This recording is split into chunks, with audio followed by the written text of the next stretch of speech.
Hi, good day everyone. I am Mary Jane Vicete. For today's video, I will discuss to you the section 1, which is the Customs of the Tagalogs by Juan de Plasencia. The sections shows the different practices and customs noted down by Fray Juan de Plasencia in his account, which is Customs of the Tagalog. So the Tagalogs had been practicing this even prior to the arrival of the Spaniards. Such practices prove that Filipinos already live with political, economic, and cultural systems prior to the Spanish colonization of the Philippines. Who is Fray Juan de Palsencia? His name is Juan de Porto Carrero and was one of the 7 children of Pedro Porto Carrero, and he was born and raised in Extremadura, Spain in the 16th century, so during the country's golden age, and died in Lilo, Laguna in 1950. As prior of the Franciscan, he performed missionary and sacerdotal duties in numerous towns in Luzon. He was also credited with foundation of many towns in Quezon, Laguna, Rizal, and Bulacan. Interaction with Tagalog converts to Christianity influenced him in writing the book Relación de las Costumbres de los Tagalos. This book identifies the political, social, economic, and cultural system that were already in place among Filipino communities prior to the arrival of the Spaniards. He was dedicated to lead a lifestyle devoid of luxury and to be in constant with people he wanted to convert to Christianity. He wanted people to easily understand the Catholic Church for them to willingly accept the Catholic faith. His example work is Relación de las Costumbres de los Tagalos, or Customs of the Tagalogs, in 1589. It contains extensive information reconstructing the political and socio-cultural history of the Tagalog region. His work is a primary source because it is first-hand account of his experiences and observations. His work is considered by many historians as an example of a prior account. The original of his work is currently kept in Archivo General de Indias in Seville, Spain. There is also a duplicate copy in the Archivo Franciscano Epera Oriental in Madrid, Spain. The English version in the Philippines appeared in Volume 7 of Blair and Robertson's collection of Spanish documents, and another English translation was published as part of the volume for Free Hispanic Philippines of the Filipiniana Book Gold series. During the early Spanish colonial period, Miguel de Lorca, who arrived in the Philippines in 1576 and became an encomendero of Panay, wrote a Relación de las Islas Filipinas in 1582. That described the way of life of Filipinos living in the Western Visayas area. Antonio de Morga, who came to the Philippines in 1595 as Assessor and Teniente General, wrote as Accesos de las Islas Filipinas, which provide valuable information about the Philippines at the latter Readers part of of the the 16th Sulusi. century. This section focuses on the documentary readers of the Sulusi, known as Private of the Sulusis, went along with their trade before the arrival of the Spaniards in Zamboanga. It narrates how slave breeding was done by indigenous people of the region to retaliate against the colonizers. The background of the producer, reader of Solusi, is a historical documentary produced by Oak Tree Films. This is established in 1996. Oak Tree Film was founded by Zai Herat Banu Kodeli, or CEO, along with Lim Suat Tien, or COO, and Jason Lai, Director of Content. It became popular because they co-produced a documentary with Discovery Asia titled The Gods Must Be Hungry, which earned Discovery Asia's highest viewership in 10 years. The documentary was the product of a co-production agreement between the Media Authority of Singapore and the Korea Broadcasting Commission in 2007 for Q Channel Korea. It has distributed internationally by Glass International through Discovery Channel and History Channel for Asia in year 2008. It was directed by Izwan Othman. Good day everyone, my name is Nika Jebation. My task is Section 3, which is Kartilya ng Katipunan by Emilio Jacinto.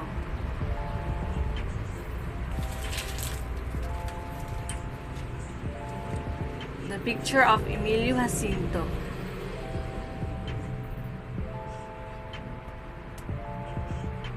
The background of the author. Emilio Jacinto was born in Trozo, Manila on December 15, 1875. His father was Mariano Jacinto, who according to Zaid was bookkeeper, but according to Il de los Santos was a merchant. His mother is Josefa Dizon, was a manghihilot or midwife. Emilio Jacinto was studied at the private school of Maestro Ferrer and later at the private school of Jose Dizon. He was enrolled by his uncle at the Colegio de San Juan de Letran for his bachelor degree, and he later transferred to University of Santo Tomas to study law. He used pen names Pinkyan, Dimasilaw, and Gaelyong. He joined the Katipunan in 1894 and was youngest member at 19 years old. Emilio Jacinto was a fiscal secretary, editor, and later generally of the Katipunan. He also became the director of the printing shop and library of the Katipunan. Emilio Jacinto was also the editor of the newspaper Kalayaan. Emilio Jacinto was died of malaria on April 16, 1899, at 23 years old.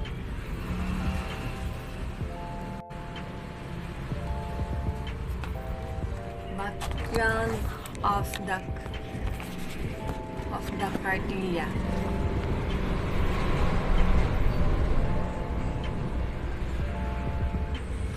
Andres Bonifacio long wanted to have a codified document listing the duties and responsibility of the member of the Katipunan.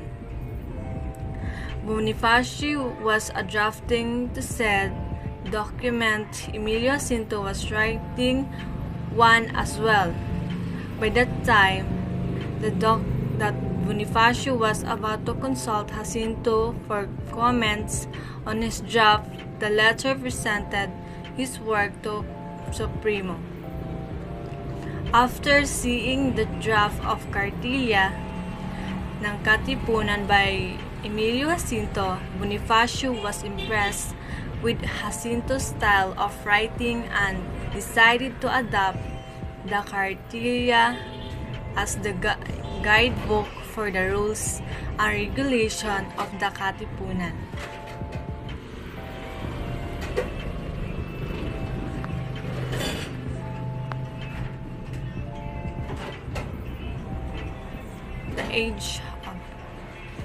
The Age of Enlightenment gave way to liberalism and classicism, and in the 20th century, modernism.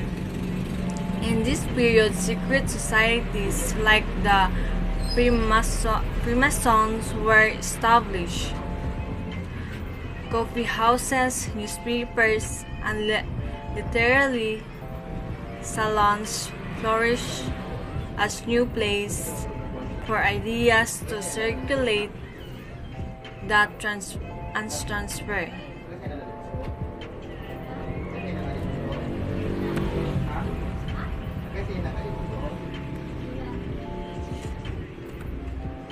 The French Revolution was a period of social and political upheaval in France. It became the focal point for the development of all modern political ideologies. This led to the spread of the radicalism, liberalism, and nationalism, which greatly influenced the Ilustrados in the Philippines and in Europe.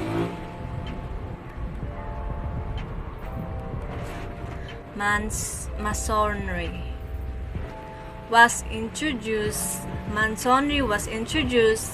to the Philippines in 1856 when a Spanish naval officer organized a lodge in Cavite under the auspices of the Portuguese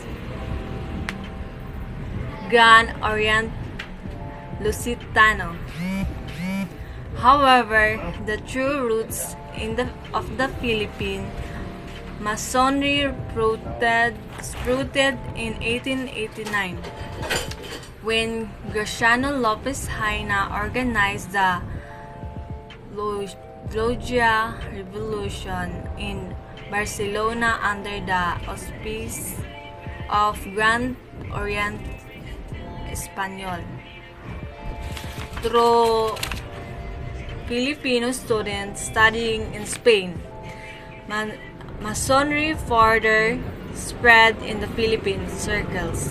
Among Marcelo H. del Pilar, Jose Alejandrino brothers Antonio and Juan Luna, Jose Rizal, and more. The propaganda movement. The propaganda movement was repealed by the execution of the three priests Gomborza in 1872, which left a profound effect of many Filipinos, including Jose Rizal. Spanish authorized and asked for reforms. The Ilustrados demanded for reforms through a questioning Spanish authorized to ask for a reform.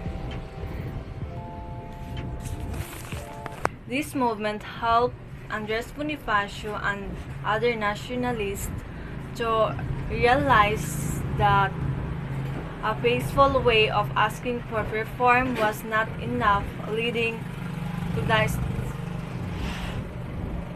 the establishment of the Katipunan and staging of an armed rebellion against Spanish and staging colonial administration.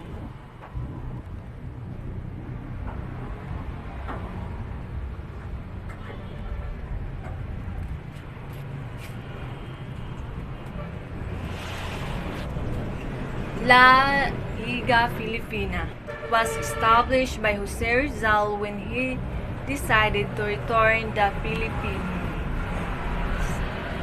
to continue to call for reforms through legal means.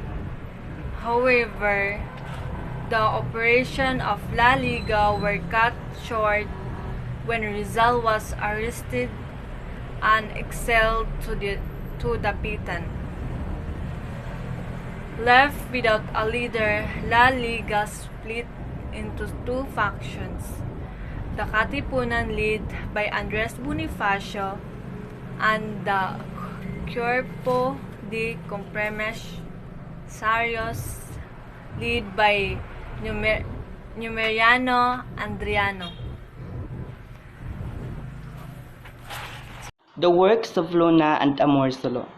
So, Juan Luna was born on October 23, 1857 in Badoc, Ilocos Norte. He was third among the 7 children of Joaquin Luna de San Pedro Posadas from Zambales and Laureana Novicio Anchieta from La Union. He married Maria de la Paz Pardo de Tavira and had 2 children. He was granted the title licentiate pilot for high seas after passing the government examination of sailors. He was also a member of the Hong Kong Revolutionary Committee that tried to convince Emilio Aguinaldo during his exile in Hong Kong to return to the Philippines and take part in the armed rebellion against the Spaniards. Many Filipino middle-class families had a chance to study not only here in the Philippines but in Europe as well, allowing them to be exposed to new ideas and ideologies. It was during this time that Juan Luna became famous for his artistic works. Historical background of Juan Luna's paintings. So, many of Luna's paintings illustrate literary and historical scenes that carried political commentaries. The most important work of Luna is the Spolarium, the biggest painting here in the Philippines. Luna spent 8 months working on the painting, which is now displayed in the main gallery of the National Museum of Fine Arts. It won 3 gold medals in the year 1884. Another work of Juan Luna is the La Muerte de Cleopatra, which won the silver medal in the year 1881. The Battle of Lepanto, another work of Luna, won the gold medal in the 1888 or in the year 1888.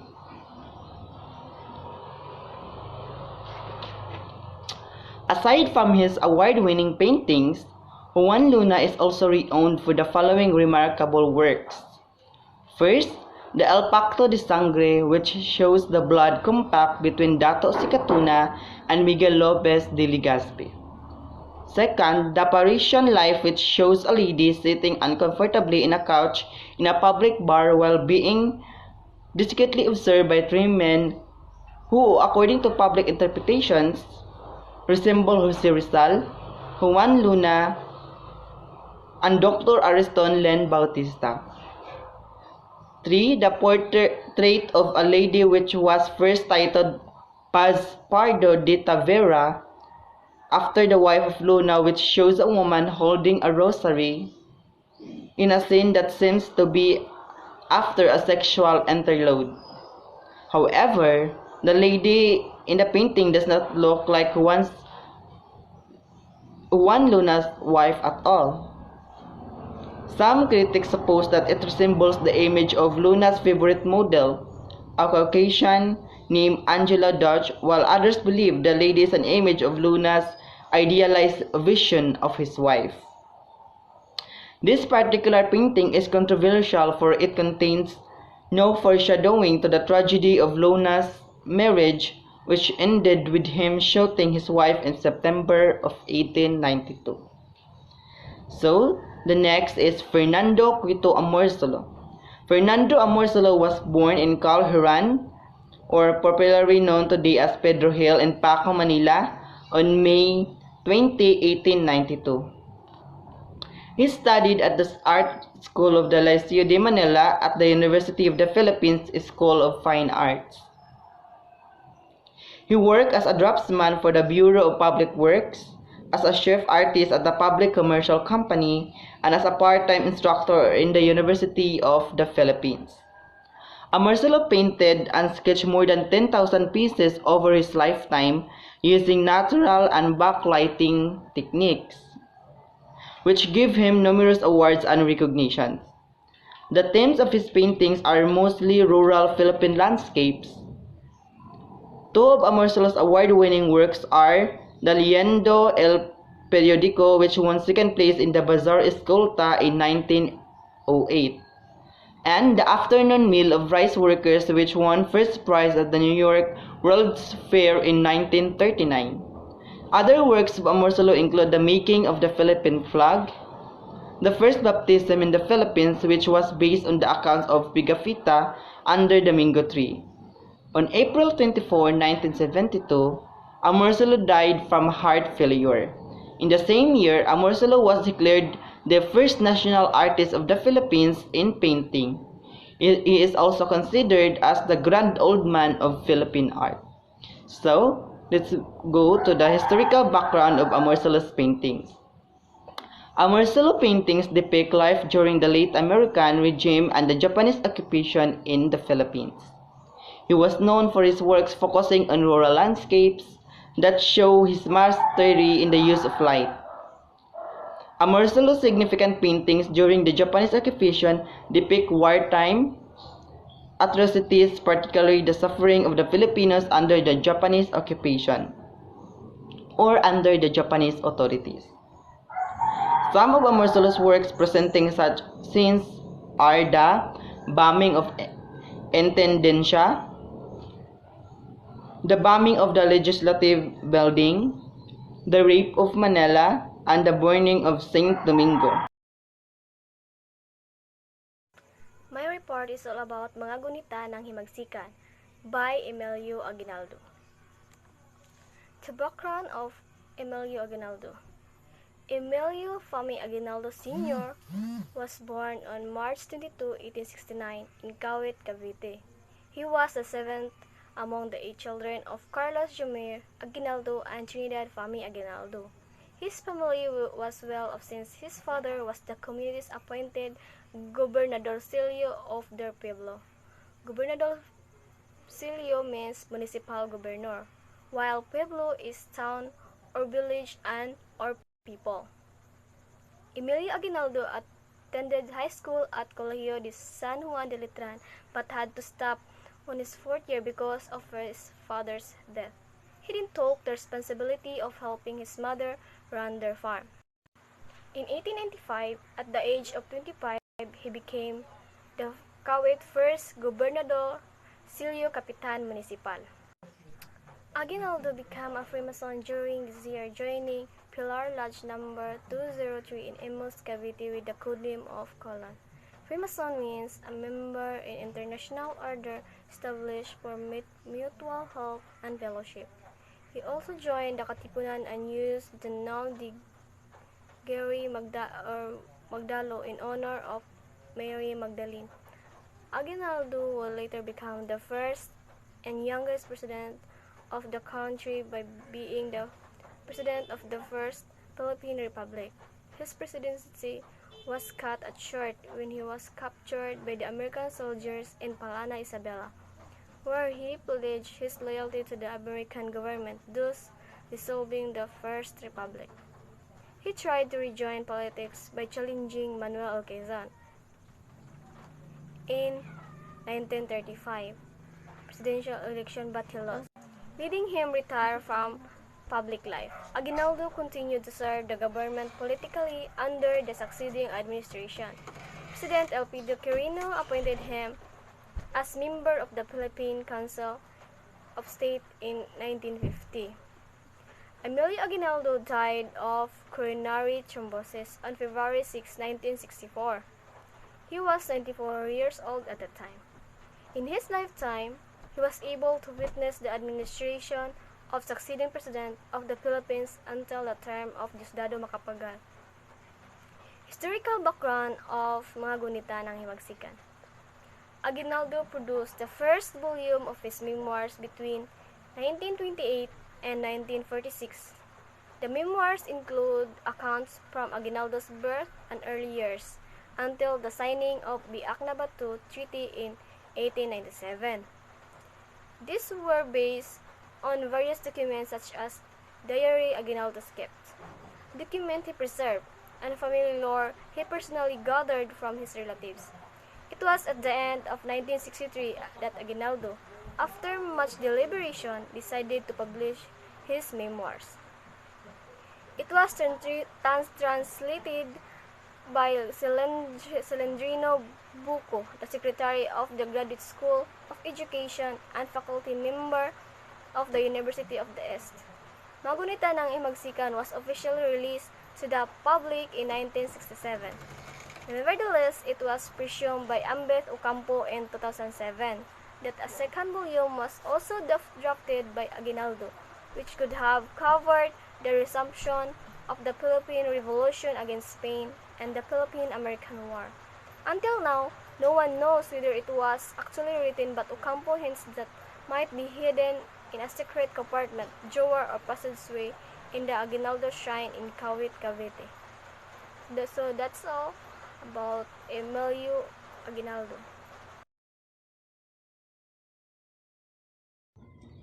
Good day, everyone. My name is Claire P. Dupol from BSN1.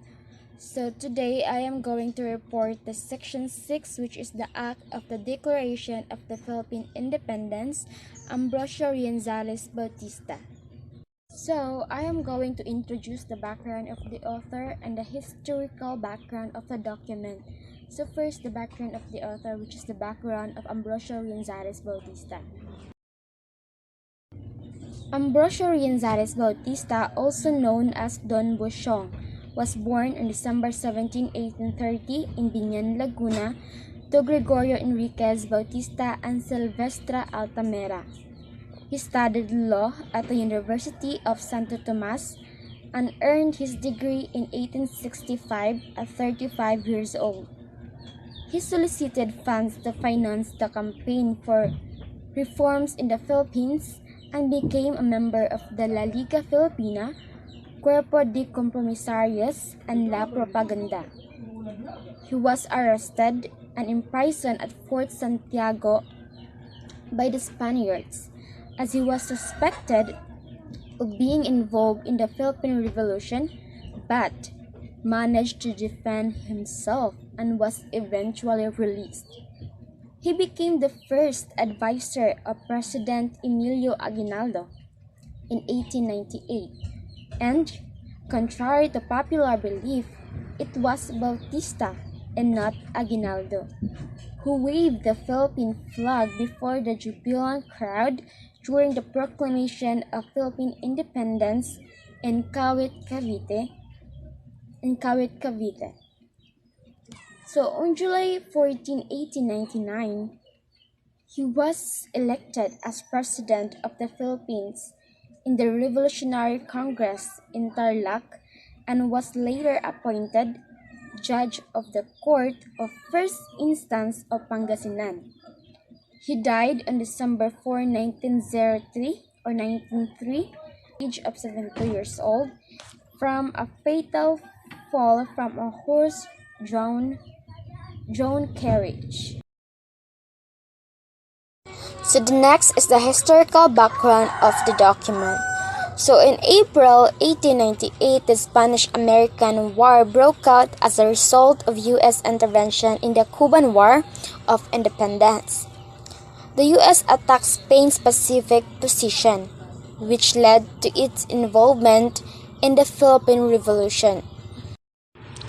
Commodore George D. Weiss sailed from Hong Kong to Manila Bay aboard the USS Olympia and led the Asiatic Squadron of the U.S. Navy. So in May 1898, the Battle of Manila Bay ensued. Emilio Aguinaldo decided to return to the Philippines from Hong Kong, bringing with him the first Philippine flag, sewn by Marcela Agoncillo, Lorenza Agoncillo, and Defina Herbosa. Upon arriving in Manila, Aguinaldo proceeded to his mansion in Kawit, Cavite to rally all Filipinos to unite and fight against the Spaniards in the historic battle cry of the Hour of Liberation. Together with the Americans, the Filipinos assaulted the Spaniards in the Battle of Manila Bay. However, the said battle was perceived to be a mock battle, as arrangements were already made between the Americans and the Spaniards, so that the latter would hand over the Philippines, including Guam and Puerto Rico, to the former. Such arrangements were already finalized in the Treaty of Paris in 1898.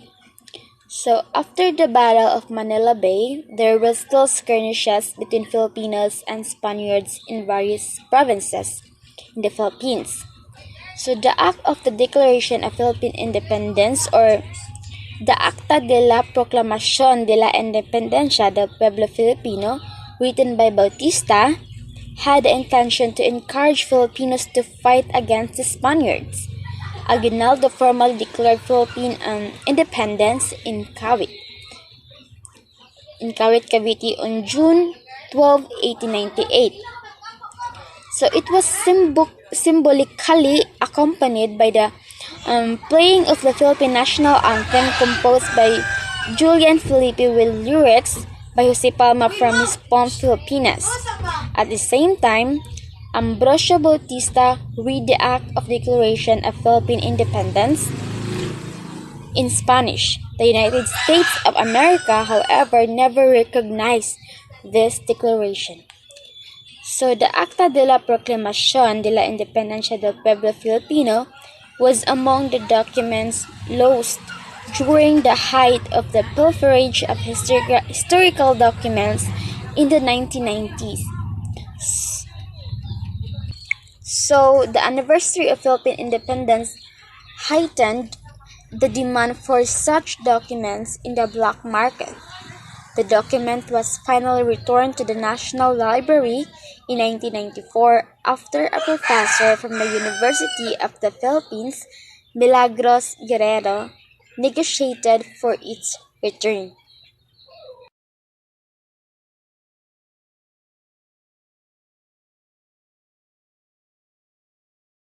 I'm Xenia Falconiti, based in one, so my topic is about the Section 7, Philippine Cartoons Political Caricatures of the American Era. So we're going to talk about the Philippines Cartoon Political Caricatures of the American Era by Alfred McCoy. These political caricatures will tell us about the situation of the Philippines and the Filipinos due to the time of American Era. This particular political cartoons would speak something about the American occupation here in Philippines during the time of American Era. Political cartoons and caricatures are rather recent art form which veered away from the classical art by exaggerating human picture and taking fun some subjects. Some such art genre become a part of media is a form of social and political commentary usually targets person of power and authority. Cartoons become an effective tool of publicizing opinions to heavy use of symbolism which is different from a verbal rhythm editorial opinion pieces. The unique way that caricatures represent opinions and captures the audience's imagination is reason historian to orient examination these political cartoons. Commentary and mass media establish public opinions, and such kind of opinions give historical imagination. In his book Philippine Cartoons Political Caricatures of the American Era, Alfred McCoy, together with Alfred Roses, compiled cartoons published in newspaper daily at periodicals of a former time period. For this part, we are going to look selected cartoons of explained. The first example shown the Independent of May 20, 1916. The cartoon shows a politician from Tondo named Dr. Santos passing his crown to his brother-in-law Dr. Barcelona. A Filipino guy wearing salakop, barong, and Tagalog was trying to stop Santos stealing the letter of giving Barcelona the crown, because this is not his given with. The second cartoon was commentary of precedented cases of colorum, automobile, and disease threat. The Philippines Free Press published this commentary when painful accident involving colorum vehicles and taxis occurred to offend already. Another example of political caricatures is the imperialism, Moro and Christian. As what we can see, the imperialism forced the Moro and Christian to fight. So that's all about developing cartoons and political caricatures. My topic today is all about Section 8 Filipino grievances against Governor Wood. This section focuses on the grievances of Filipinos against the governance of Governor Wood. The discontent of the Filipinos under the rule of Governor Wood led to the cabinet crisis of 1923. This section also highlights how these grievances reflected the nature of the American colonial government. So the intended learning outcomes or the objectives of this lesson, at the end of the section, the students are expected to, first, identify the points that comprise the grievances of Filipinos against Governor Wood. Second, explain the importance of the grievances against Governor Wood to the grand narrative of Philippine history. And last, explain the relevance of the grievances against Governor Wood to the present time. And the background of the author, Mr. Gregorio Said, born on May 25, 1907 in Pangasinan, Laguna, is one of the most famous Filipino historians of all time. His works serve as basis of many Philippine history textbooks. A handful of these works became essential secondary sources in studying historiography, making him the dean of Filipino historiographers. He obtained his BA and PhD degrees from the University of Santo Tomas and his MA degree from the University of the Philippines. Gregorio Said taught in various schools including the University of the Philippines, University of Santo Tomas, University of Manila, Far Eastern University, and University of Hawaii. He became Professor Emeritus of History at Far Eastern University after his retirement in 1964. Aside from being active in the academic, he was also one of the founders of the International Association of Historians of Asia and served as president of the Philippine Historical Association for 3 years. He was also active in Philippine politics. He served as mayor of Pangasinan, Laguna from 1971 to 1975. Historical background of the document. General Leonard Wood first arrived in the Philippines in 1903 after rendering his services in Cuba. He was appointed as governor of the Moro province, which comprised the southern island and Mindanao. At the same time, General Wood was also in charge of 5 districts and was the commanding general of the American troops in Mindanao and Sulu. In 1921, U.S. President Warren Harding commissioned the Wood-Forbes Mission, headed by the former Governor General W. Cameron Forbes and General Wood. The mission aim was to assess if the Philippines could already be declared an independent nation, following the Philippinization policy implemented by the administration of Francis Burton Harrison. The policy allowed Filipinos to be actively involved in running the government as part of the American policy of benevolent assimilation. The findings of the mission showed that the Philippines still needed the Americans. As a response, U.S. President Calvin Coolidge appointed Mayor General Wood to be the Governor-General of the Philippine Island in 1923. Wood's appointment was greatly accepted by Filipinos considering his role in the liberation of Cuba, giving Filipino high hopes for political emancipation. However, Wood was responsible for reversing the Philippinization policy implemented by Burton. He issued Executive Order No. 37, which nullified laws creating the Board of Control and the assumed function of the body. The Board of Control, which was dominantly composed of Filipinos, was tasked to oversee the sale and management of stocks in government-owned and controlled corporations. In an unprecedented move, Governor Wood tried to dissolve the Board of Control where he occupied a monitory position and could never get the consent from the Senate President and the House Speaker to enable the government to administer or conduct a business. Such attempt generated tension between Filipino administrators and the Governor-General, which was further aggravated by the cabinet crisis of 1923. Stemming from the Ray Conley case, a Secret Service detective accused of accepting bribery and having mistresses. The case was brought forward and was given the final decision of suspicion by Jose P. Laurel as the Secretary of the Interior. However, this was disregarded as the Secretary of the Interior, which prompted the Filipino leaders to protest against his actions in relation to the defiance of the Philippine Autonomy Act or the Jones Law that provided Filipinos legislative power. Such led to the resignation of 5 Filipino cabinet secretaries of the department led by Secretary Lauler. It was followed by a resignation of Senate President Manuel L. Quezon and House Speaker Manuel Rojas as members of the Council of State. This resignation caused the cabinet crisis of 1923. The growing executive-legislative tension became more personal as the governor blatantly exercised his veto power in most of the legislation passed by the Philippine legislature.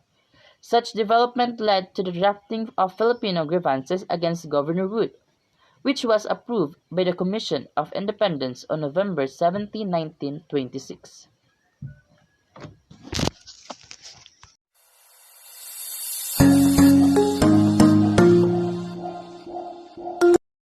Good day, sir. My name is Ruhanna and my topic for today is all about Section 9 Corazon C. Aquino's speech before the United States Congress on September 18, 1986. This is where President Corazon C. Aquino was invited to deliver a speech before the United States of Congress on September 18, 1986. In recognition of the peaceful EDSA revolution, which ousted Marcos and paved the way for Aquino to become the president. So, Maria Corazon Cory Sumulong Cojuangco Aquino was born on January 15, 1933. She became president of the Philippines because of the 1986 EDSA revolution, the non-violent revolution that ousted President Ferdinand Marcos. She was wife of the assassinated opposition figurehead during martial law era, Benigno Ninoy Aquino Jr. She served as the 11th President of the Philippines and named by Time magazine as Woman of the Year in 1986. In 1999, she was chosen by Time magazine as one of the 20 most influential Asians of the 20th century. Prior to becoming the president, she has not held any elective office. She died on August 1, 2009 due to colorectal cancer. Historical background of the document. It has been the practice of U.S. Congress to convene a joint meeting for the purpose of hearing an address from an important figure, usually a visiting foreign leader. Corazon C. Aquino delivered her historic speech before the U.S. Congress on September 18, 1986. Barely even 7 months after being sworn into office under a revolutionary government brought about by the EDSA revolution. During that time, Cory's presidency was unstable, for she inherited an economy that was in shambles. There was massive poverty and unemployment in the country. The loyalty of the military to her administration was still in question. Her administration was already besieged by a coup attempt backed by a multitude of civilian Marcos loyalists after 5 months of assumptions to office. Despite releasing political detainees, the communist insurgency was still gripping the countryside. She needed foreign allies to recognize her newly established administration. The aforementioned historic speech targeted 2 goals at the same time. It aimed to express gratitude towards the United States for helping the Filipinos regain their freedom and to seek more help from them in restoring the government, considering Aquino's decision to honor the foreign debts that Philippines incurred during the Marcos administration.